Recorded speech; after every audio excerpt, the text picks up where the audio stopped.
प्रिय विद्यार्थियों नमस्कार। हिंदी की ऑनलाइन शिक्षण व्यवस्था में आप सबका हार्दिक अभिनंदन स्वागत। हिंदी व्याकरण का हमारा अध्ययन चल रहा था अविकारी शब्दों का। अविकारी शब्दों में पहला जो भेद है क्रिया विशेषण, इसका अध्ययन हमने कर लिया है। आज हम अविकारी शब्दों का दूसरा जो भेद है उसका अध्ययन करेंगे। तो आओ सीखते हैं अविकारी शब्दों का दूसरा भेद। अविकारी शब्दों का दूसरा भेद है समुच्चय बोधक अव्यय शब्द।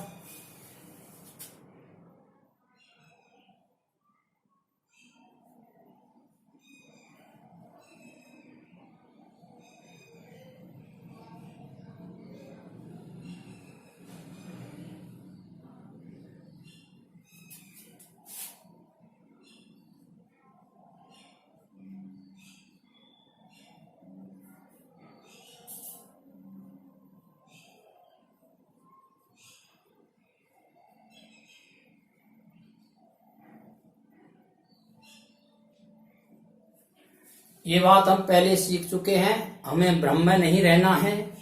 अविकारी शब्दों को ही अव्यय शब्द कहते हैं और अव्यय शब्दों को अविकारी शब्द भी कहते हैं। समुच्चय बोधक अव्यय शब्द, इनको योजक शब्द भी कहते हैं।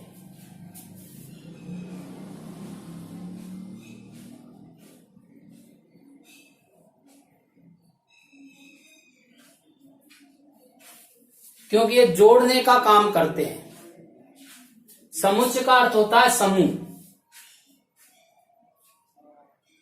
दो वाक्यों, दो वाक्यांशों या दो शब्दों का परस्पर मेल हो और किन्हीं संयोजक शब्दों द्वारा उनको यदि जोड़ा जाए, जोड़ने के बाद जो वाक्य बनेगा और जोड़ने में जो शब्द काम आएंगे वो शब्द कहलाएंगे समुच्चय बोधक अव्यय शब्द। दो वाक्यों को जोड़ने के लिए जिन शब्दों का प्रयोग होता है उन्हें कहते हैं समुच्चय बोधक अव्यय शब्द। नीचे परिभाषा भी दी है, ऐसे अव्यय शब्द जो एक शब्द को दूसरे शब्द से, एक वाक्य को दूसरे वाक्य से, एक वाक्यांश को दूसरे वाक्यांश से जोड़ते हैं, वे समुच्चय बोधक अव्यय शब्द कहलाते हैं। शब्दों को जोड़ते हैं, वाक्यांशों को जोड़ते हैं और वाक्यों को जोड़ते हैं। जोड़ने वाले जो शब्द हैं वो समुच्चय बोधक अव्यय शब्द कहलाते हैं। अब ये समुच्चय बोधक अव्यय शब्द कितने प्रकार के होते हैं यह अध्ययन हमने पहले भी किया था। आज हम इनका विस्तृत अध्ययन कर रहे हैं। तो समुच्चय बोधक अव्यय शब्द दो प्रकार के होते हैं।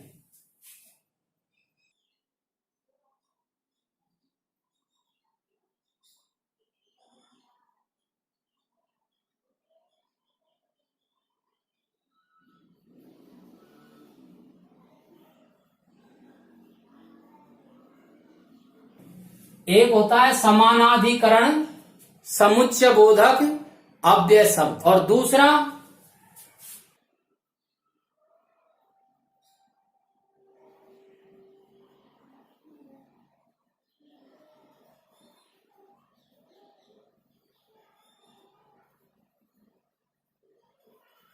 व्याधिकरण समुच्चय बोधक अव्यय शब्द।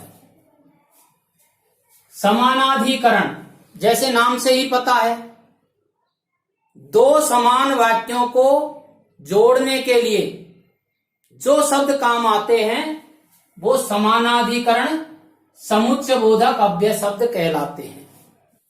व्याधिकरण, वी में वी उपसर्ग है और आधिकरण, ऐसे इसका विच्छेद हो जाएगा, वी धन आधिकरण। वी विशेष या विलोम अर्थ में काम आता है, अर्थात दो समान वाक्य नहीं होंगे, या तो दोनों वाक्य विशेष होंगे या विपरीत होंगे। तो इसकी क्या है व्याधिकरण समुच्चय बोधक अव्यय शब्द कौन होते हैं?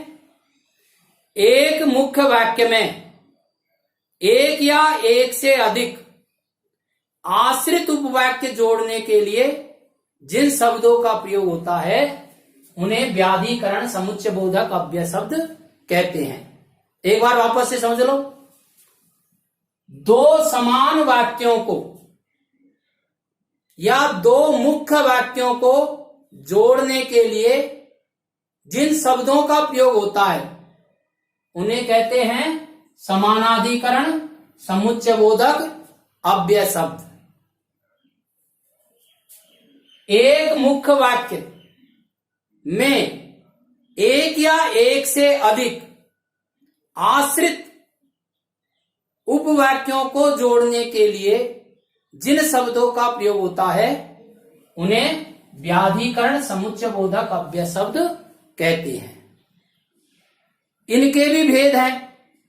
समानाधिकरण अव्यय शब्दों को जोड़ने के लिए जिन शब्दों का प्रयोग होगा वो जिस प्रकार के वाक्यों को जोड़ेंगे, कई बार वाक्यों का संयोजक करते हैं तो कई बार वाक्य का विभाजन करते हैं तो कई बार वाक्य में विकल्प दर्शाते हैं तो कई बार परिणाम दर्शाते हैं।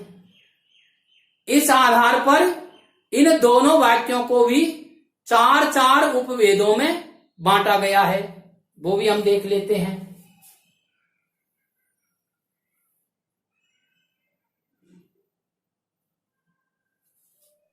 समानाधिकरण समुच्चय बोधक का पहला उपभेद है संयोजक।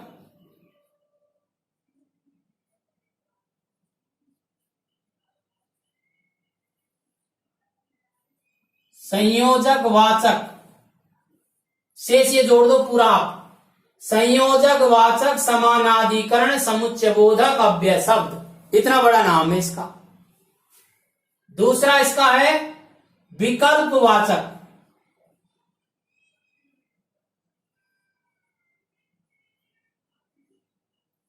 पूरा नाम क्या हो जाएगा? विकल्प वाचक समानाधिकरण समुच्चय बोधक अव्यय शब्द। और तीसरा इसका उपभेद है विरोधवाचक।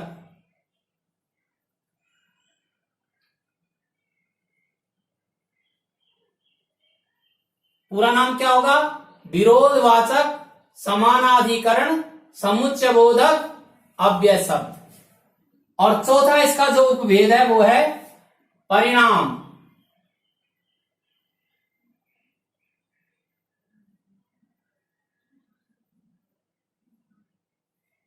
परिणाम वाचक समानाधिकरण समुच्चय बोधक अव्यय शब्द।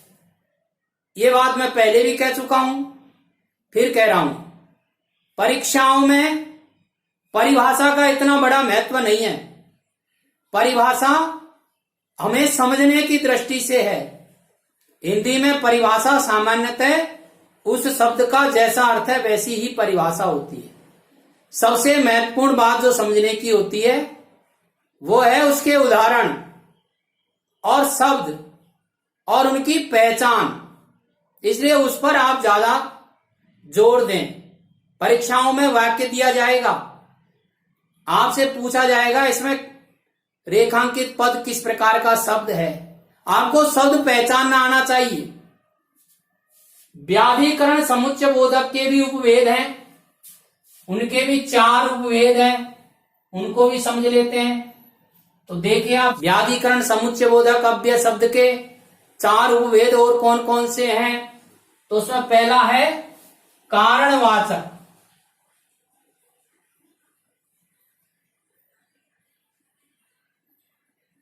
पूरा नाम क्या हो जाएगा? कारणवाचक व्याधिकरण समुच्चय बोधक अव्यय शब्द। और दूसरा इसका उपभेद है उद्देश्यवाचक।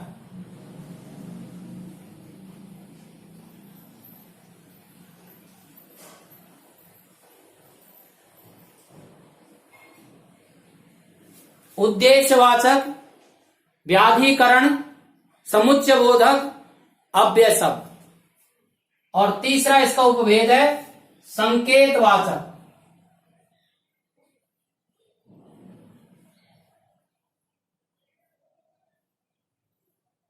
संकेतवाचक व्याधिकरण समुच्चय बोधक अव्यय शब्द। और इसका जो चौथा भेद है वह है स्वरूपवाचक।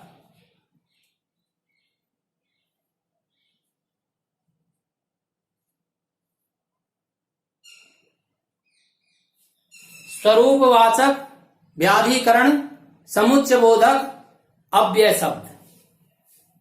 अब समझने की दृष्टि से यहां पर और समुच्चयबोधक अव्यय शब्द की परिभाषा दी गई है।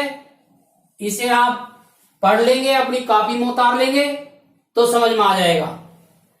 फिर ये जो हमें समानाधिकरण के 4 भेद हैं और व्याधिकरण के जो 4 भेद हैं, इनके शब्द दिए गए हैं। संयोजक कौन कौन से शब्द हैं, विकल्प कौन कौन से शब्द हैं, विरोध कौन कौन से शब्द हैं और परिणाम में कौन कौन से शब्द काम आते हैं। इसी प्रकार से कारणवाचक, उद्देश्यवाचक, संकेतवाचक और स्वरूपवाचक में कौन कौन से शब्द काम में आते हैं। अब इनका उदाहरण सहित विस्तृत अध्ययन हम अगली वीडियो में करेंगे। एक प्रकरण इसमें एक बात और है, वो समझ लीजिए आप। समुच्चयबोधक अव्यय शब्दों में 2 शब्दों को जोड़ा जाता है। तो यह परिभाषा में समझाया, राम और श्याम 2 शब्दों को जोड़ा गया है। 2 वाक्यांशों को जोड़ा जाता है, सीता राम का भाई और श्यामलाल का पुत्र गहरे मित्र है। और 2 वाक्यों को जोड़ा जाता है, नेताजी आए और सभा शुरू हो गई। शेष अध्ययन हम अगले वीडियो में करेंगे। धन्यवाद।